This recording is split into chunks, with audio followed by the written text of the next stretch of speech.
तर नमस्कार मित्रांनो, माझं नाव आहे लकी. मी तुम्हाला सांगणार आहे नवीन भरतीतले नवीन व्हिडिओज. तर माझ्या चॅनलमध्ये तुम्ही सबस्क्राईब करून ठेवा, कारण मी 1 ते 2 मिनिटात तुम्हाला संपूर्ण भरतीची व्हिडिओ मी सांगत असतो. आता नवीन भरती जी येत आहे ती JDSची नवीन भरती, GDSची शेड्यूल 2ची ही भरती लवकर तुम्हाला दिसण्यात येत आहे. कदाचित हे ऑगस्टच्या शेवटच्या आठवड्यात किंवा ऑगस्टच्या शेवटच्या आठवड्यात किंवा सप्टेंबरच्या पहिल्या आठवड्यात तुम्हाला ही पोस्ट ऑफिस JDS तुम्हाला भरती दिसण्यात येईल. JDSची भरती तुम्हाला जास्त पदाची यंदा दिसण्यात येणार नाही, कारण तुम्हाला आधीच माहिती आहे खूप उशीर झालेला आहे. त्यामुळे ही भरती तुम्हाला 20 ते 21,000 पदे तुम्हाला दिसण्यात येईल. महाराष्ट्रात थोडेफार जास्त पदं असतील, सांगू पण शकत नाही, कारण अजून लोक वाट बघतात 7व्या लिस्टची. 7वी लिस्टचं पण कसं आहे मित्रांनो, जो 6व्या लिस्टला जर सगळ्या पोरांनी समजा जर फॉर्म म्हणजे डॉक्युमेंट व्हेरिफिकेशन समजा सगळे पोरं जर गेले असतील, 209 जण लागले होते, 209 जर पोरं फॉर्म डॉक्युमेंट व्हेरिफिकेशनसाठी जर गेले असतील तर तुम्हाला सांगण्यात येतो की 7वी लिस्ट येणार नाही. पण समजा जर कोण त्यातले 10, 12, 100 जण जरी गेले नसतील तर 7वी लिस्ट हमखास तुम्हाला दिसण्यात येईल.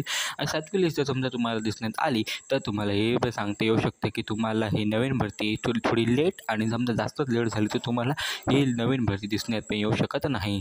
नवीन व्हिडिओसाठी माझ्या चॅनल सबस्क्राईब करून टाका. माझे नवीन व्हिडिओ आणत असतो. धन्यवाद.